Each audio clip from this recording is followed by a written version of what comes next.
изгонването на някои от страни от страна към друга, като например от Италия. Искам да разбера мнението на комисията. Господин Десислав Чуколов, независим депутат, за 2 минути. Колеги, вземам думата и аз, за да се чуе най-накрая в тая зала истинското положение на нещата и да спрат поне за малко лицемерните изказвания. Какво разбираме от дискусията досега? Разбираме, че сте загрижени за циганското население в Европа, което включва и родината ми България. Презумно ми минава да си помисля, че точно сега сте загрижени за изключително ниските пенсии на пенсионерите в България или за честните и отрудени българи, които всеки ден стават жертви на циганската престъпност.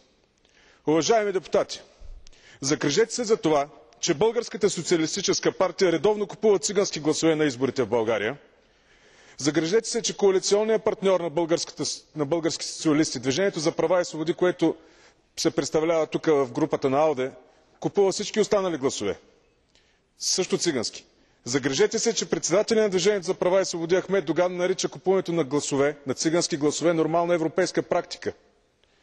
Загрижете се, че в България циганското население е 3-4%, а престъпленията, които той извършва, са 30-40% от всички престъпления. И това не са само престъпления от бедност, извършвани от бедност. Това са изключително нагли и брутални престъпления.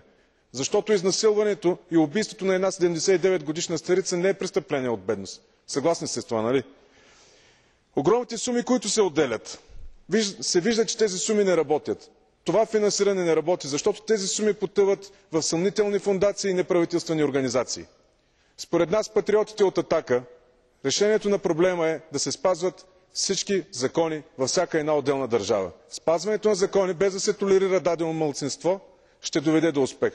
Защото в България не се разследва детайлно престъпления, които са извършени от цигани. Това е факт. Факт и може да видите това. Убийството на малолетните сестри Белнейски не беше разследвано, беше потулено. За тези неща трябва да се тревожим, защото толерирането на едно малцинство за сметка на мнозинството няма да доведе до успеха, точно обратното. Благодаря ви за вниманието.